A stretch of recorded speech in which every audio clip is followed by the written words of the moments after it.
Salve, salve galera! Sejam bem-vindos a mais um episódio do Glitch Club, podcast de games do jornal Estado de Minas.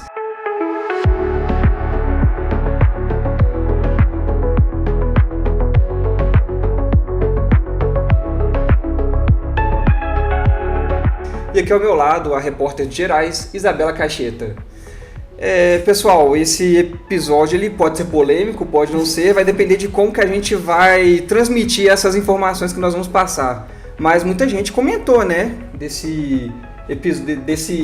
edição do Game Awards 2024, né? Sim, muita gente aí tava torcendo para outros jogos, mas quem ganhou foi o Astrobot. Sim. Né, o jogo mais familiar, mais engraçadinho, fofinho, como eu disse no outro episódio. Mas para se divertir mesmo, né, não tão pesado, não tão sério quanto os outros concorrentes. E eu queria te perguntar, Ivani, o que você achou, né, dessa premiação como um todo, em geral, e depois a gente vai especificando as categorias, pode ser? Beleza. O Game Awards geralmente ele é uma questão assim que eu diria que ele em geral é sempre polêmico um pouco, porque a questão de você premiar um jogo geralmente passa por uma questão muito subjetiva também, né? Tipo assim, qual é um jogo que merece ser o melhor? Sendo que a gente tem uma diversidade muito grande de jogos no mercado, né? E aí fica aquela questão, será que é um jogo mais sério? Será que é um jogo que ele diverte mais? Será que é um jogo que às vezes ele faz alguma coisa muito ousada com a gameplay? Uhum. Sabe? Categorizar o que seria um jogo do ano geralmente é uma questão bem complexa mesmo. Então, assim, eu diria que todo ano é um pouco, assim, todo ano a gente vai escutar, não é esse jogo que merecia ganhar o jogo do ano. Uhum. E, assim, esse ano tem algumas coisas com relação especificamente ao seu Astrobot, né? Mas, enfim. Fala pra gente, qual que é a sua avaliação sobre o Astrobot ter ganhado? Olha, eu achei bem razoável, na verdade. Eu acho que foi, assim, se a gente considerar o Astrobot especificamente, ele foi o jogo mais bem avaliado no Metacritic no ano, né? 94, né? Foi 4? Eu acho que foi. Eu acho que foi um pouco mais. Eu vou confirmando aqui. Mas a questão é também, tipo assim, ele foi o de melhor nota e teve 2 outros jogos que teve uma nota similar. Se eu não me engano, eu não lembro se foi o Final Fantasy VII Rebirth, que teve a mesma nota. Isso. Só que aí, o que acontece? Ele teve mais avaliações também. Então, teve mais gente que jogou o Astrobot e poderia, sim, avaliar, né? E colocar ele como melhor do ano em comparação com os outros jogos que estavam lá também. E essa é uma questão que acaba pesando quando a gente pensa em premiação também, porque a gente tem que pensar no júri avaliador e na forma como nem sempre as pessoas, tipo assim, a gente tem umas perspectivas muito diferentes, a gente tem perspectivas de jogadores muito diferentes, até mesmo dentro da indústria, dentro dos críticos. Então, assim, eu acho o Astrobot ter ganhado completamente razoável, né? Não é uma coisa tão estranha quanto seria, por exemplo, uma se DLC. Uma DLC tivesse ganhado. Gente, a DLC pois é, tivesse isso. Ganhado. E confirmando aqui, exatamente, né? Foi 94 a nota do Astrobot no Metacritic. E com a nota do público, né, o User Score 9.2, que é altíssimo, né? Uma das maiores aí na época, de todos os tempos. Isabela, o que você achou do Astrobot mesmo, né? Ser o vencedor do The Game Awards? Primeiramente, eu gostaria de começar comentando sobre o episódio anterior que eu participei, que você perguntou qual que eu achava Todos que nós ia ganhar. perdemos, erramos. Mas eu quero deixar muito claro aqui algumas observações, e nosso colega aqui da produção, Davi, é prova disso, que ele viu. A minha revolta. O que é o seguinte, você perguntou quem que a gente achava que ia ganhar. Eu realmente achei que o Black Myth ia ganhar. Eu realmente achei. Mas lembre-se também que eu elogiei muito o Astrobot. Sim, então, você foi uma das que mais defenderam o Astrobot aqui nessa mesa. Então, no meu coração, eu queria que o Astrobot ganhasse, porque ele me pegou muito, ele me ganhou muito. E eu acho que os detalhes dele também, assim, incríveis, sabe? Então, eu deveria ter deixado registrado que eu queria que ele ganhasse, não deixei. Eu não estou surfando na onda porque ele ganhou, vamos deixar claro aqui. Porque na hora que eu olhei, eu falei assim, não acredito. Por que eu não falei? E me arrependi instantaneamente. Pois é, eu depois daquela conversa, né, nós fizemos um episódio anterior falando sobre quem nós acharíamos que ia ganhar o The Game Awards, e a mesa aqui ela foi toda em Black Myth e Metaphor, né? O Diego, na verdade, ele foi no Metaphor. Depois daquela conversa, eu vi mais sobre o Metafall e eu achei assim, poxa, esse jogo era um dos que mais merecia também. Mas eu acho que foi realmente merecido o Astrobot ter vencido, né? Eu acho que todos ali mereceram, menos a DLC do Elden Ring, né? Talvez a maior DLC de todos os tempos, a maior expansão de um jogo de todos os tempos, juntamente com aquela The Witcher 3, né? Pra mim são as duas maiores expansões de um jogo, mas ela deveria ganhar com uma melhor expansão, ou talvez Elden Ring ganhar com um melhor jogo contínuo, alguma coisa assim. Sim. Não colocar uma DLC, mas eu acho que serviu de aprendizado também, né? Eu acho problemático um jogo, tipo, se ganhasse o jogo do ano, um jogo do ano depender de uma base, sabe? Não funcionar sozinho. Mas eu queria te perguntar, Ivani, qual você esperava que fosse ganhar? Eu realmente não esperava que fosse o Astrobot, assim, até porque se a gente for olhar no ano anterior, né? O ano anterior foi o ano que teve Mario Wonder e ele ganhou como melhor de família, né? Uhum. E o Astrobot também ganhou melhor família esse ano, melhor jogo família. Só que aí eu pensei assim, ele vai ganhar melhor família, mas o do ano eu realmente fiquei assim, não era o jogo que eu estava esperando. Sim. Eu estava, na verdade, eu não tinha nenhuma opção que eu pensei assim, era a mais garantida de ganhar. Mas você tinha palpite? Pior que não, porque tipo assim, eu ouvia muita gente falando do DLC da The Ring e eu ficava tipo assim, só não. No último episódio aqui nós tivemos um defensor da DLC de Elden Ring estar nessa disputa, né, que foi o Lucas. Ele ainda questionou pra mim, você jogou o Mario Galaxy? Aí eu falei, sim. Ele falou, o Mario Galaxy 2 a gente pode considerar como expansão do Mario Galaxy 1. Aí a Isabela veio com o argumento, mas você precisa do jogo principal para rodar a DLC, né? Ele, sim. Aí nessa hora, diga se foi refutado. Então, realmente, ele foi uma grande expansão, mas merecia ali uma outra premiação, não como o jogo do ano, não como a melhor direção de arte, não como a melhor direção, enfim. Eu acho que a parte mais complicada é porque se ele ganhasse como jogo do ano, basicamente o que a indústria estava dizendo, basicamente, se ele ganhasse não teve nenhum jogo durante o ano inteiro que bateu uma expansão de um jogo de 2022, sabe? Tipo assim, é uma, como que eu posso dizer? É uma fala, basicamente, é uma forma de... É um termômetro, né? É um termômetro. Eu imaginei exatamente isso, porque a indústria dos jogos, ela vive, assim, tentando testar algumas coisas, né? Então, talvez, tentar premiar uma expansão poderia mudar aí como que o mercado funciona, a fim de trazer jogos modo história para uma parada mais contínua, assim como são os jogos online, né? O LoL, a gente vê, ele sempre ganhou como o melhor jogo de esportes, né, esse ano. Então, tentar trazer os jogos single player para uma proposta diferente, talvez ganhar premiações contínuas ali. Por exemplo, o GTA 6 está vindo, aí ele vai e lança como um jogo completo, mas aí lança em 2025. Em 2027 ele vai lá e lança uma expansão, aí ele vai ganhar como jogo do ano de novo. Então poderia ter essa consequência aí no futuro, né? Sim, com certeza. Eu queria pedir uma avaliação sua também do seguinte, nas redes sociais, né, o povo fala muito e tal, muita gente reclamou que o Astrobot ganhou, comparando inclusive com as premiações mais polêmicas, né, de 2016, que o Overwatch ganhou, e muita gente estava torcendo pro Uncharted 4. Exato. E 2018, que o God of War ganhou, e muita gente estava então torcendo pro Red Dead Redemption 2. Muita gente comparando a premiação desse ano com essas duas. O que você acha? Dizendo até que essa desse ano é mais polêmica, inclusive, do que essas outras duas. Não acho, mas enfim, o que você acha?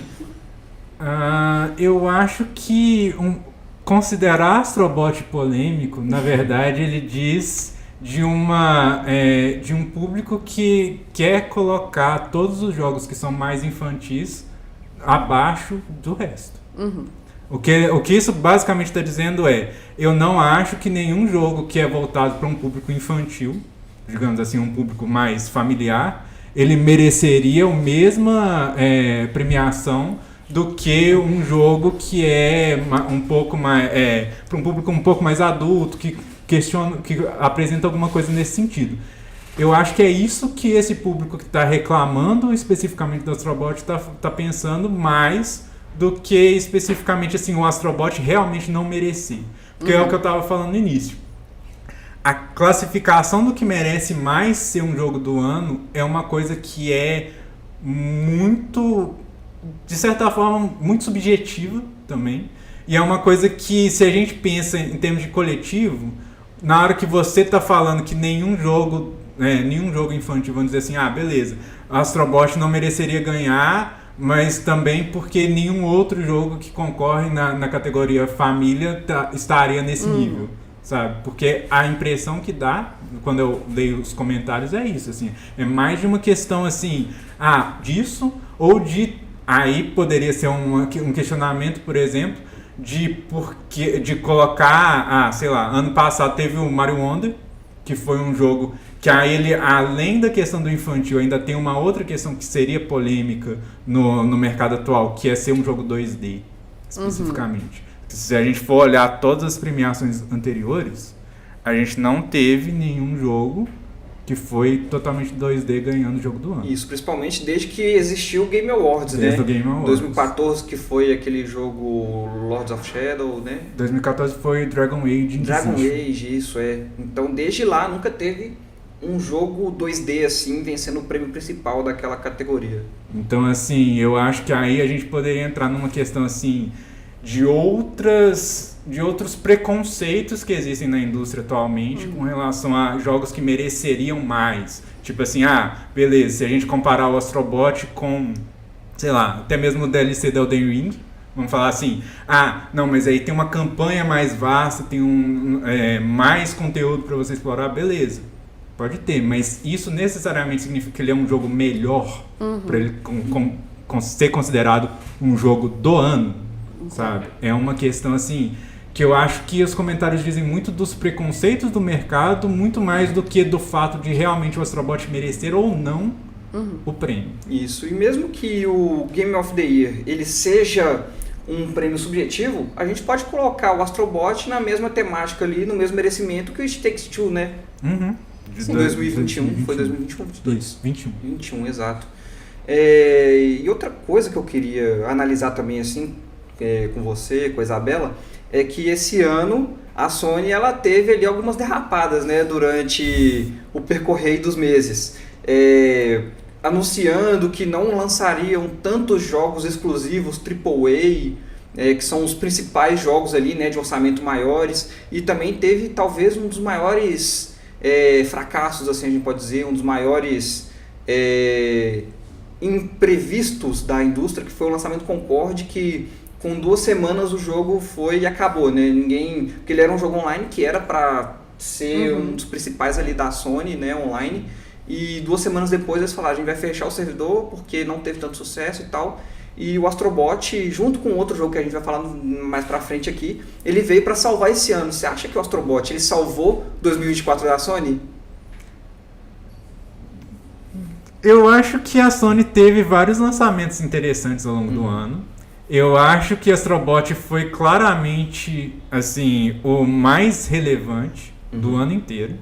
Eu entendo que ela tipo assim, ela apostou muito dinheiro no Concorde, muito dinheiro. É provavelmente um dos jogos, se não for o mais caro que ela financiou, é um dos mais. E isso diz de provavelmente um dos jogos mais caros que a indústria teve ao longo dos anos, sabe? Então, tipo assim, um jogo que teve esse custo todo por trás, ele durar 2 semanas, foi, tipo assim, um tanto absurdo, né? Isso. E aí, tipo assim, eu acho que o Astrobot, ele veio como... Inclusive, isso é uma coisa um pouco engraçada, assim, porque o Astrobot, ele é, de certa forma, uma grande celebração de tudo que o PlayStation fez ao longo dos vários anos, né, que ele traz, assim, é uma experiência de você revisitar até para quem não conhece, conhecer os jogos que marcaram o PlayStation no geral ao longo dos anos. E tipo assim, isso para algumas pessoas, inclusive eu lembro que quando o jogo saiu, eles estavam falando, e ao invés da Sony estar investindo em talvez manter essas IPs que estão todas lá que algumas pessoas chegaram a comparar o Astrobot a ser basicamente um passeio por um cemitério de IPs. Sim. Até.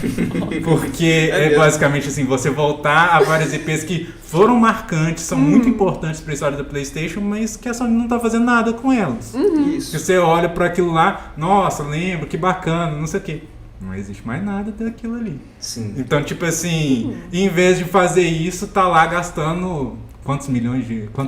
Foram centenas de milhões aí que eles gastaram, foi um investimento pesadíssimo. Com o Concorde que durou 2 semanas. Isso. Então, tipo assim, foi uma espécie de... Eu lembro quando o Astrobot saiu, ele foi muito aclamado, que as pessoas estavam avaliando justamente isso, assim, de como estava mostrando também para a Sony que é uma hora de reavaliar investimentos, sabe? É uma hora de pensar o que ela realmente tem a oferecer na indústria e o que ela pode fazer. Ele salvou a Sony. Eu acho que a Sony tem outros jogos também que foram bem relevantes ao longo do ano.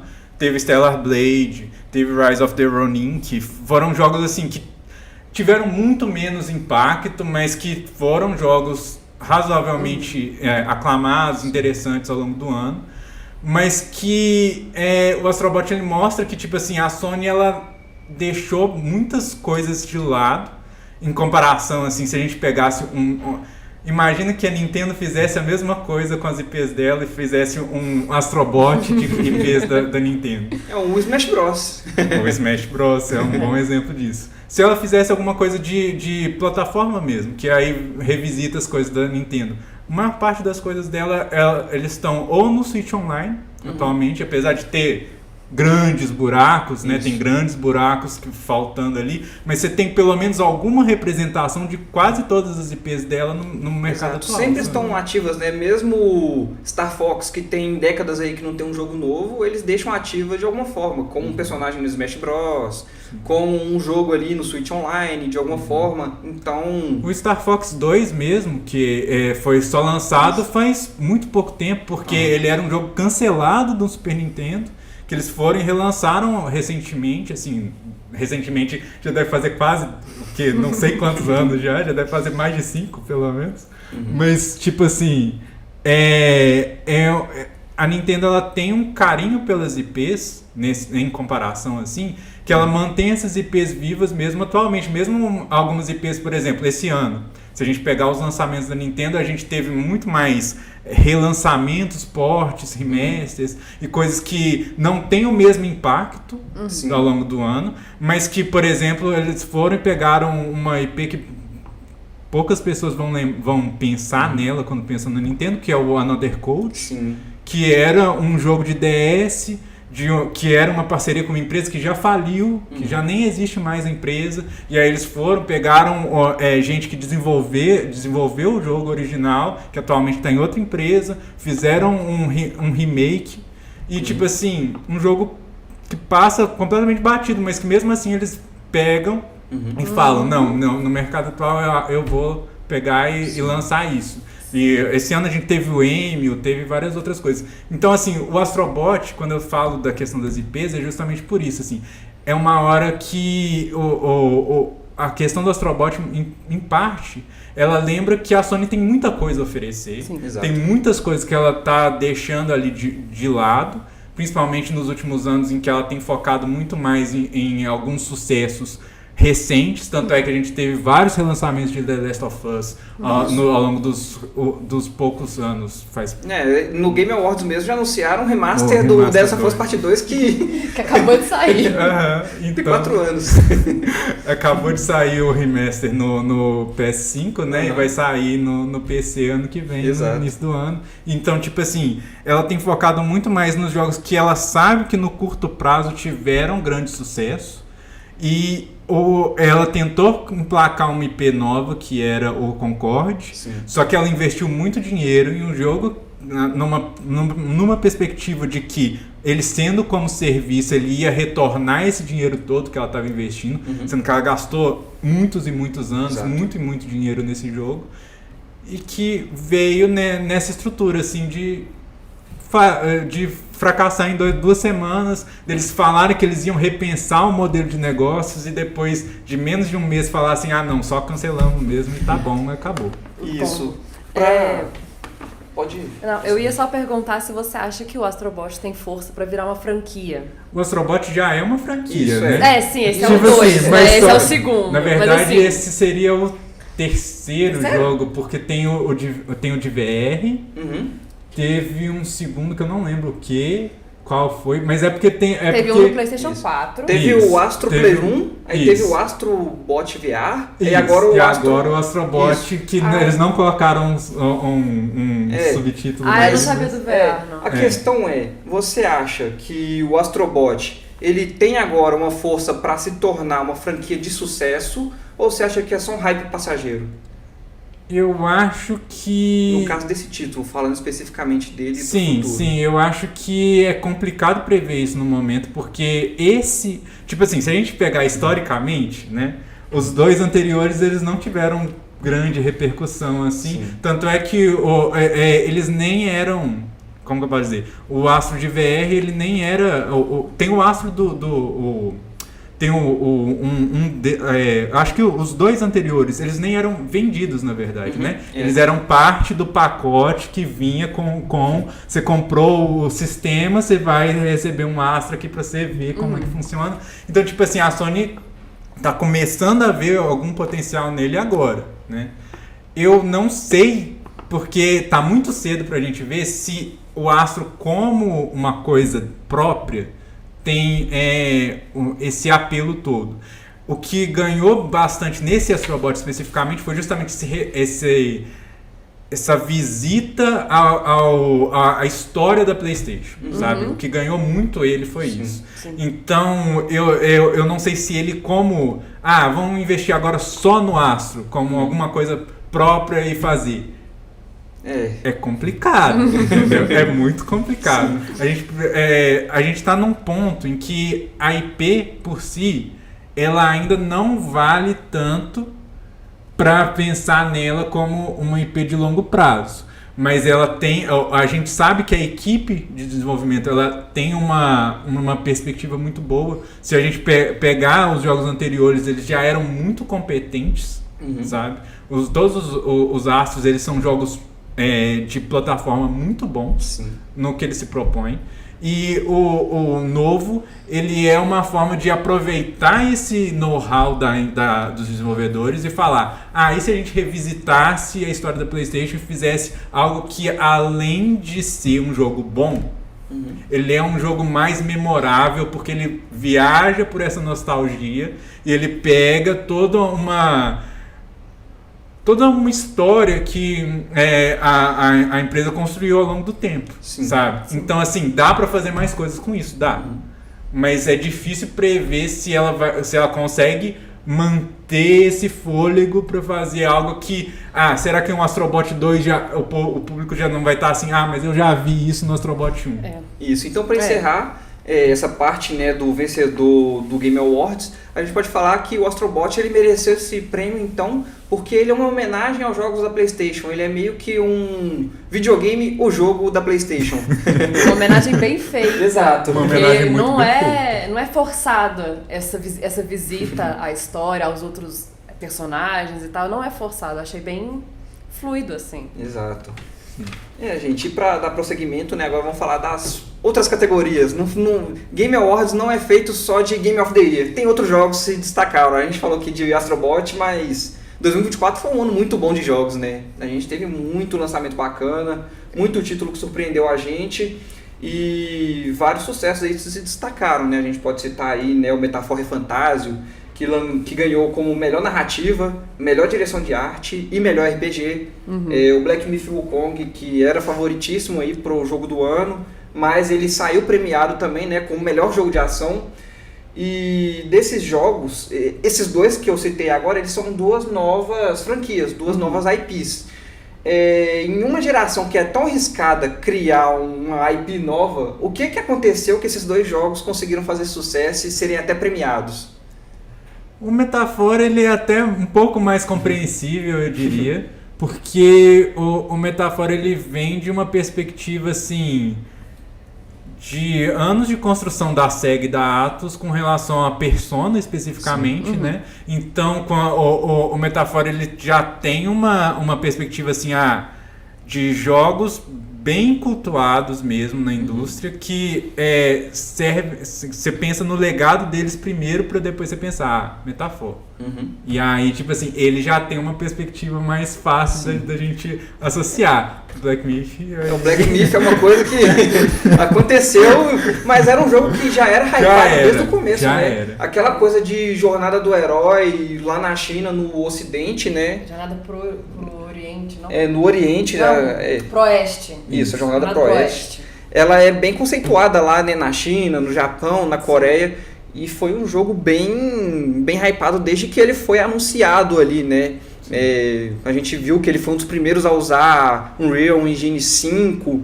Então foi um jogo que, antes de lançar, no primeiro trailer, já tinha gente hypando. E ele conseguiu, então, suprir aquela expectativa que tinha nele. Olha, eu não cheguei a jogar o Black Myth especificamente, mas pelo que eu vi, assim, parece que sim, né? Ele teve uma ótima recepção, assim, no geral. Apesar de algumas polêmicas, assim... Então, eu ia perguntar justamente sobre as polêmicas, mas primeiro eu gostaria de pontuar que o CEO da Game Science deu chilique. Eu vi. Ele deu chilique, ele não curtiu o resultado, disse que foi lá à toa, inclusive, que ele não entendeu os parâmetros para escolher o Astrobot, que ele foi lá à toa, ele deu chilique. Aí isso se junta a outras polêmicas que vieram, né, já aí ao longo do desenvolvimento do jogo, né, polêmicas com machismo, polêmicas com... Qual que era a outra? Eu esqueci, tinha mais uma. Crunch teve? Teve machismo e teve... Sim. Não vou lembrar. Mas uma das pautas pertinentes é real que realmente existiu machismo no desenvolvimento do jogo ali com a equipe e tudo, né? Isso, com exato. Os funcionários, né? Aí eu queria que você comentasse se isso pode ter influenciado, como que se impactou. Eu não sei se isso acabou influenciando tanto na premiação em si, porque eu acho que, tipo assim, se a gente avaliar os jogos, assim, se a gente avaliar a escolha do jogo do ano, eu acho que a escolha estava muito mais, como que eu vou dizer, ele era esperado, ele tinha um hype muito grande com relação a ele, mas eu não sinto que ele teve como que eu vou dizer, eu acho que pouco tempo depois que ele saiu, ele também meio que ficou mais apagado um pouco em comparação com alguns outros jogos. E o Metacritic também, por mais que ele seja uma nota ali, ele não representa 100% do que a qualidade do jogo tem, mas ele é um termômetro, né? O Black Myth Wukong ficou com 81 a nota, né? Então é um jogo ali que... criticamente ele foi mais mediano do que em comparação aos outros grandes jogos ali que foram lançados esse ano, né? Então, assim, eu acho que pelo que eu vi, apesar dessa boa recepção do jogo, ele já estava numa posição assim que, pelo público, ele provavelmente até teria uma recepção. Talvez ele pudesse até ganhar o Game of the Year mesmo, mas pelos críticos eu já achava um pouco mais complicado. Por isso que eu tava, quando eu falei da questão de não ter uma certeza antes, uma coisa mais abstrata, né? Eu achava que justamente, tipo assim, tava bem polarizado entre os jogos que estavam nas opções para talvez poder alguma coisinha ali levar pra um ou outro, assim. Todos os jogos menos a DLC, bom deixar bem claro. Acho que o Balatro merecia se ganhasse. O Balatro, ele foi bem inovador, né? Trazer um roguelike para um jogo de cartas. Eu acho que, tipo assim, seria uma forma bem interessante, se ele ganhasse, assim, seria uma forma bem interessante de indicar, assim, que talvez jogos que tem um apelo muito mais para repensar a questão mecânica teriam esse apelo, sabe? De pensar assim, beleza, talvez o jogo do ano seja realmente um jogo que foi mais inovador em comparação aos outros, em termos de pensar assim, teve uma sacada muito melhor em relação às mecânicas do que os outros, sendo que os outros, tipo assim, beleza, eles são mais completos, eles têm, sei lá, um mundo mais vasto para você explorar, mais coisas para fazer e tal. mas talvez mecanicamente um jogo que um indie como o Balatro, ele tenha esse apelo também. Então, seria interessante. Seria polêmico. Seria merecido. Seria mais polêmico do que o Astrobot. Mas ele seria merecido, vamos dizer assim. Polêmico também. Eu acho que seria merecido também, mas seria merecido nessa questão de, tipo assim, o que eles querem indicar para a indústria. Uhum. E não exatamente, tipo assim, beleza, ele pode não ser o jogo mais redondo, digamos assim, se a gente considerar todos os aspectos assim, da experiência. Mas talvez assim, é porque quando eu penso, como crítico, quando eu penso num jogo, tem jogos que às vezes eu considero muito mais justamente assim, ele é um jogo com menos conteúdo, com menos coisa para fazer, mas que tem uma ideia tão bem pensada, tão bem casada, tão bem executada ali, que às vezes eu acho que um jogo como o Balatro, não joguei o Balatro, mas dando ele como exemplo, um jogo como ele talvez eu avaliaria melhor do que um outro jogo, e talvez na minha avaliação pessoal do ano eu colocaria ele como melhor do que os outros. O único dos que estavam lá, que eu joguei, foi os que eu joguei foram o Final Fantasy VII e o Metaphor. São os dois que eu joguei, porque eu jogo mais RPG, né? Então é onde eu acabei encaixando. Mas, por exemplo, eu acho que, como eu estava falando, quando eu estava falando do Astrobot, só voltando nesse ponto, claro, porque a gente acaba voltando. É pertinente. Talvez eu votaria no Astrobot também, eu acho, se eu estivesse nessa posição, porque eu acho que o que ele indica para a indústria é uma coisa interessante, sabe? Em comparação. É até bacana isso, né? Voltando ainda no Astrobot, esse jogo ele tá trazendo uma vertente de jogos familiares agora pro mercado de novo, que a gente viu aí durante anos jogos multiplayer dominando aí, né? A gente pode ver imensos. Até pela perspectiva da Sony mesmo, de ter desenvolvido Concorde, a gente pode ter visto que tinha uma perspectiva de que os jogos online iriam dominar, assim, e o Astrobot mostrou uma coisa diferente. Sim e não, em alguns... porque a gente tem que pensar o seguinte também, tipo assim, a gente tá quando a gente pensa na indústria, no geral, os jogos que tem esse apelo mais do online e tal, eles têm um lugar que às vezes a gente até, dentro do aspecto dos críticos mesmo, às vezes a gente coloca menos valor para esses jogos do que jogos que têm uma experiência mais fechada. Exato. Na hora de até cobertura dos jogos, às vezes a questão das notas também. Fazer uma análise é meio difícil de um jogo online, porque ele está sempre em andamento também, ele lança de um jeito, depois vai mudando mecânica, muda até mecânica. Fortnite mesmo já é um jogo completamente diferente do que ele era antes. Sim. E prosseguindo aqui, jogos online que a gente está falando, Helldivers 2, ele ganhou como melhor jogo multiplayer e melhor jogo em andamento. E ele, por mais que ele não seja um jogo desenvolvido pela Sony, né? Exato. Sim. Ele é um jogo publicado pela Sony e que juntamente com o Astrobot fez bastante sucesso, né? Sim. E esse era o jogo que eu tinha falado lá atrás, questionando. Ele também foi um dos jogos que contribuiu para a Sony se sair num saldo positivo em 2024? Olha, sim, né? Quando o Helldivers ele saiu, ele foi muito bem recebido, assim.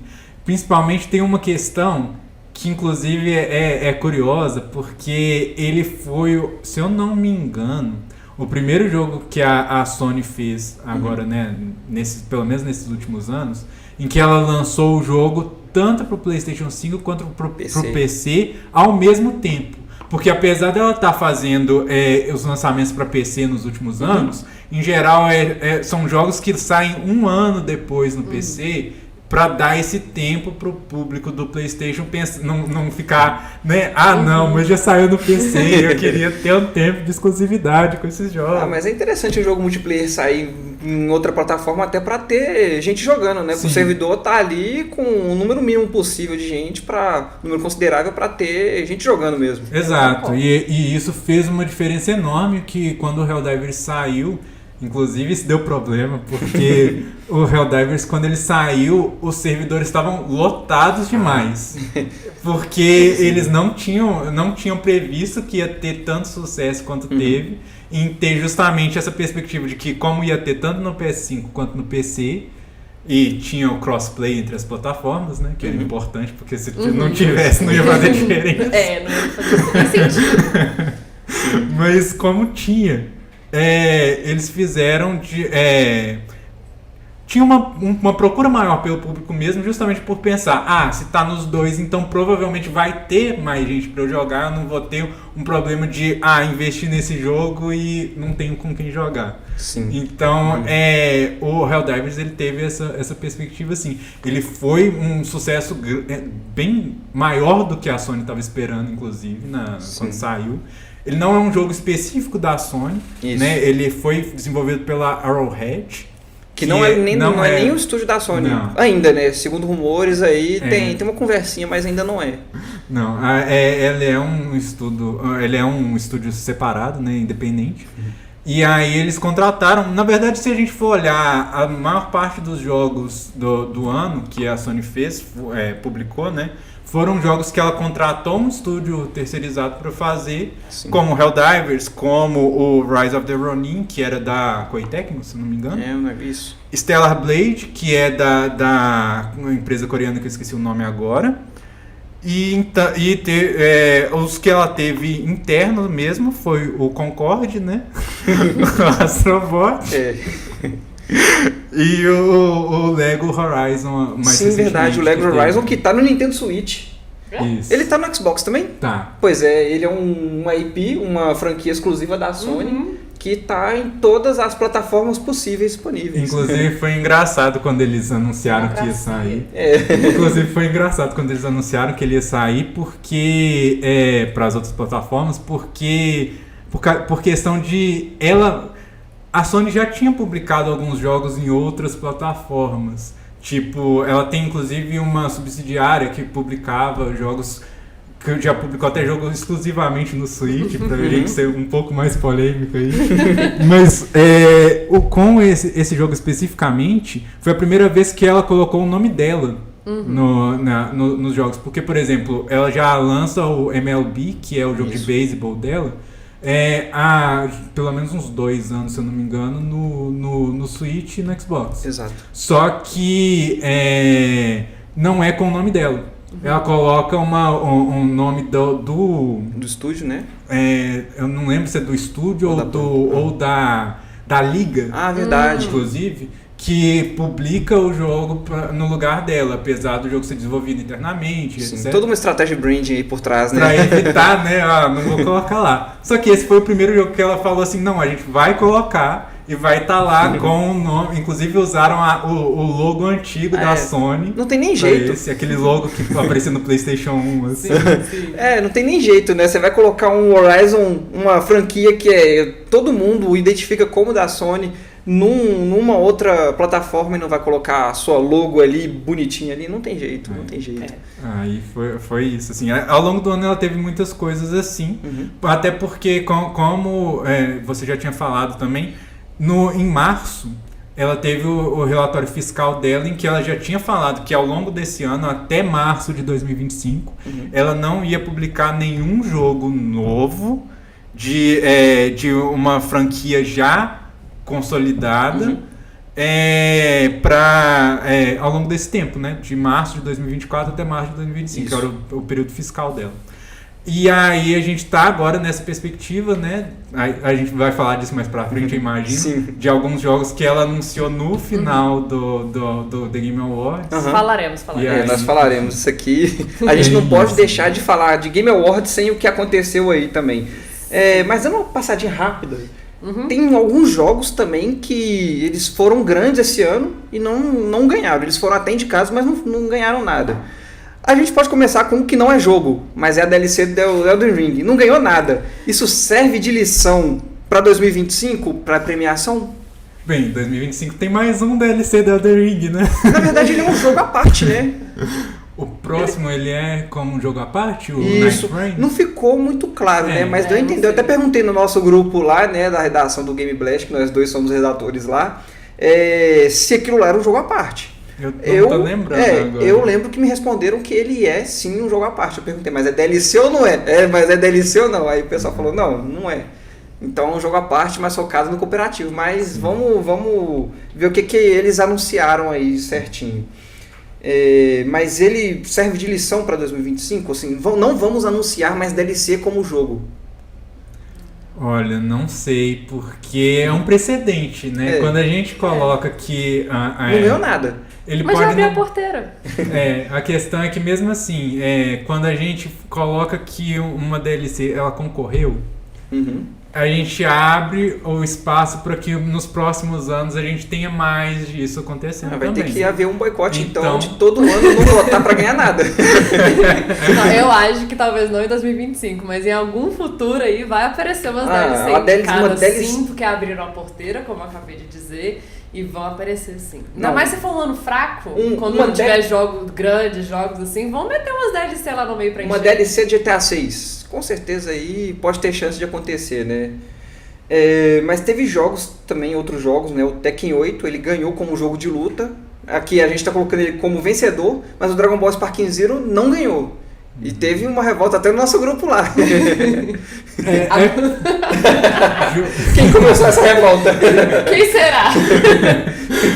Porque o que acontece? Jogo de luta é uma questão bem complicada, se a gente for olhar historicamente. Não, tô brincando também. Aqui, mas a gente sabe que conceitualmente jogo de luta, o Tekken 8, ele é muito mais um jogo de luta do que Dragon Ball Sparking Zero.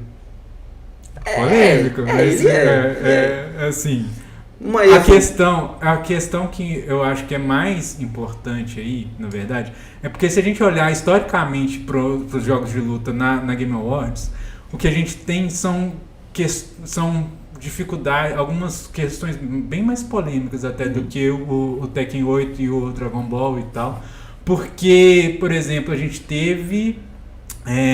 esse ano concorreu, qual que era aquele que é um platform fighter, que eu esqueci o nome.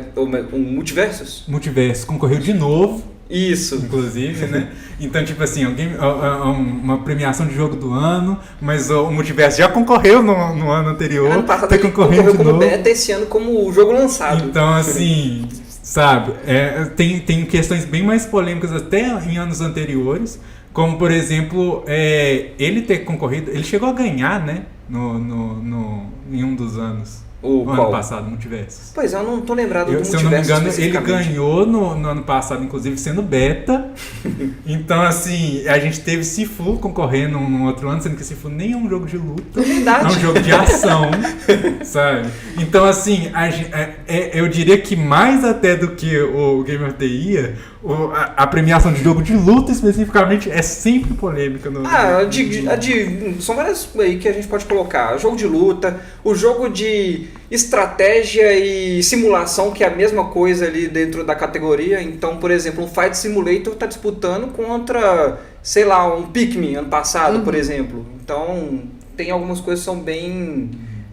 Controversas, exatamente. Porque até categorização de jogo em gênero tem muitas controvérsias pra gente levantar. O que é um RPG? O que é não sei o quê? O que é uma simulação?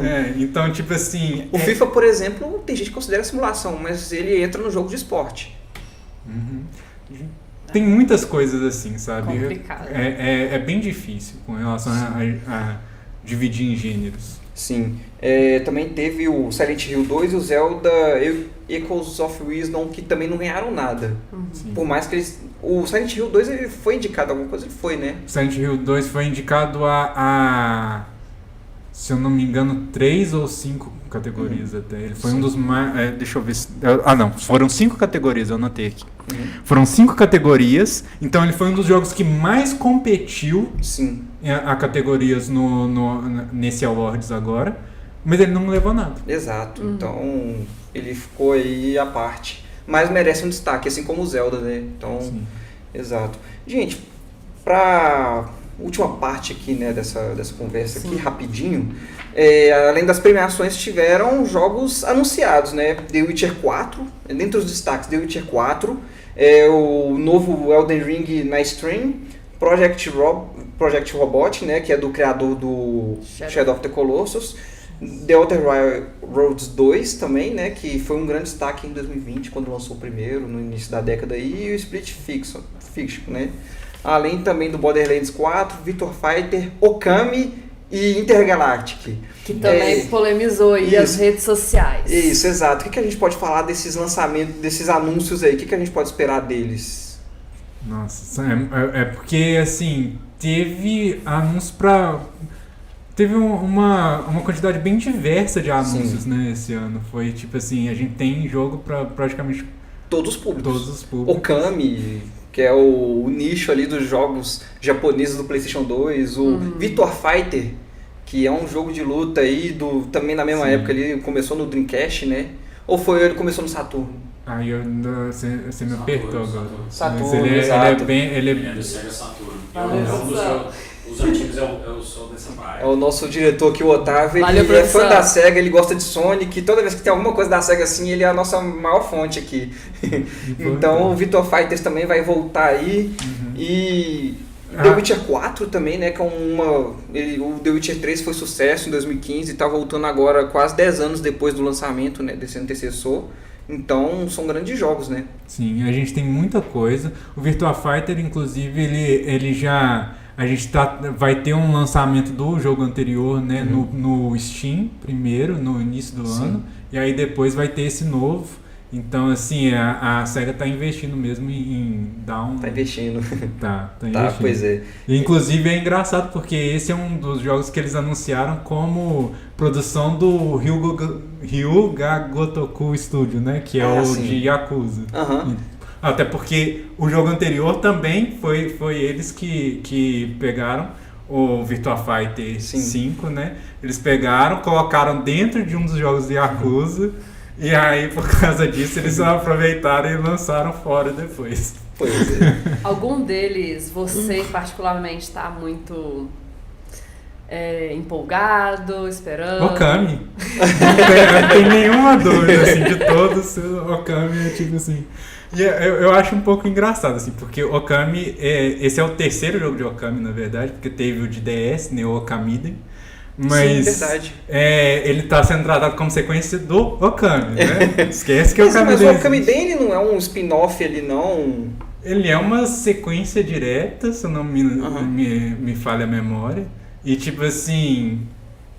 É engraçado, né? Mas é a mesma coisa com o Dragon Ball Sparking Zero que lançou esse ano. Tinha o Tenkaichi 3, aí tinha o Ultimate Tenkaichi, tinha lá o Raging Blast, mas o sucessor direto do Tenkaichi 3 está sendo Sparking Zero. Então acontece isso muito na indústria dos jogos. Deve também pra esquecer algumas coisas que não deram certo, né? No Okamiden, no caso, não é que não deu certo, mas é que ele ficou muito underground, né? Ele só lançou só pro DS. Eu não diria nem que é só por isso, mas é porque... Tem um contexto muito importante com o Okami, que é o seguinte. Eles estão colocando o Kamiya de volta, né? Porque de quando o Okami original saiu até o Okamiden no DS, o Kamiya já tinha saído, já tinha Platinum Studios, ele estava lá em outro estúdio agora. Então, assim...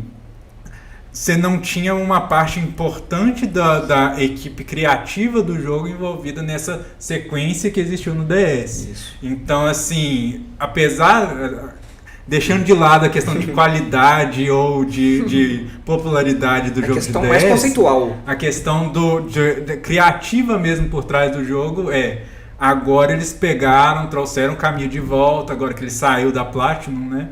E aí você tem uma equipe que estava envolvida já com o jogo original, que você tem uma perspectiva criativa que está talvez mais alinhada, que alguns fãs provavelmente vão pensar assim, não, isso aqui está mais próximo da essência do original do que o que eles tentaram fazer antes.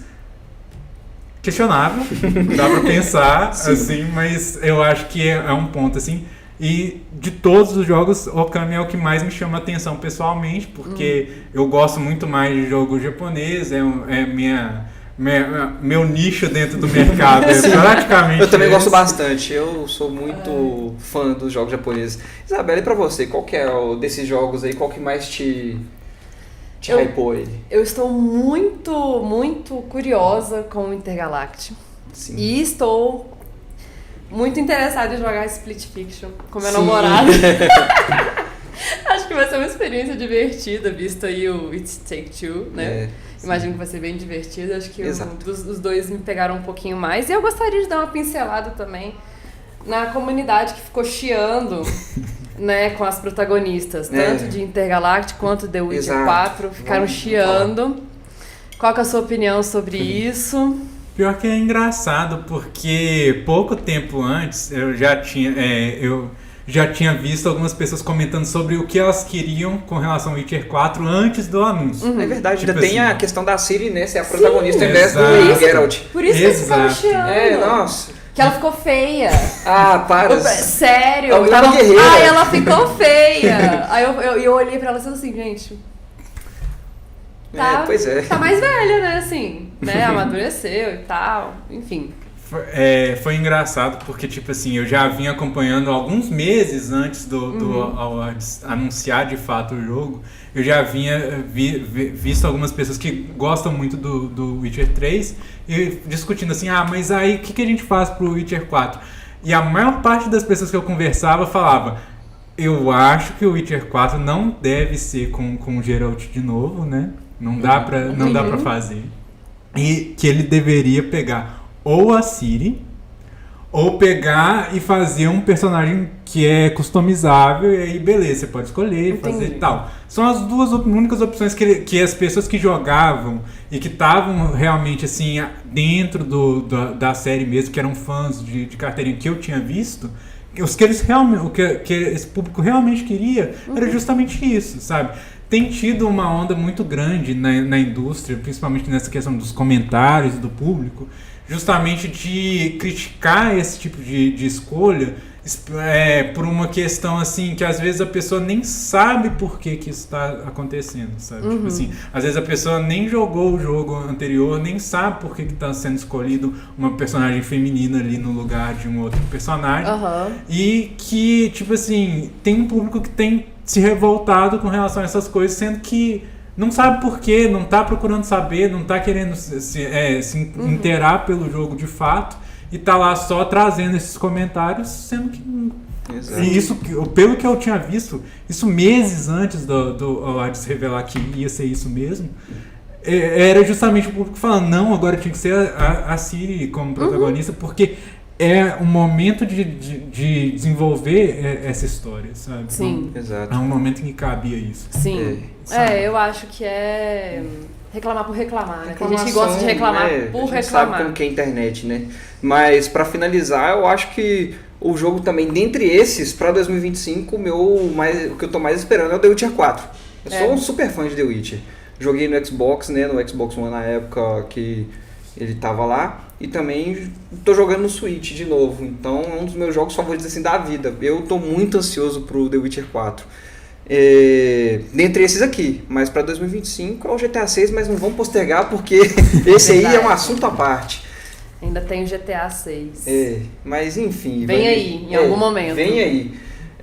Muito obrigado, Ivani, por topar conversar com a gente aqui. Foi uma conversa muito bacana, um episódio sensacional aí pra gente avaliar aí tanto o que aconteceu em 2024 no The Game Awards, quanto também no ano em geral. Foi um prazer. Prazer é todo meu. Obrigado. Isso aí também. Muito obrigado também, Isabela, compor novamente a mesa. Foi ótimo, adorei. Isso aí, gente. E lembrando que esse episódio está disponível tanto no canal do YouTube, no Portal Y, quanto também no nosso podcast, no nosso perfil no Spotify, no nosso podcast. Então, pesquisando aí, Glitch Club, tanto no Spotify quanto no YouTube, vocês vão encontrar aí pra gente conferir aí todos os episódios que já fizemos. Então, um abraço, gente. Ficamos por aqui. Até a próxima e valeu.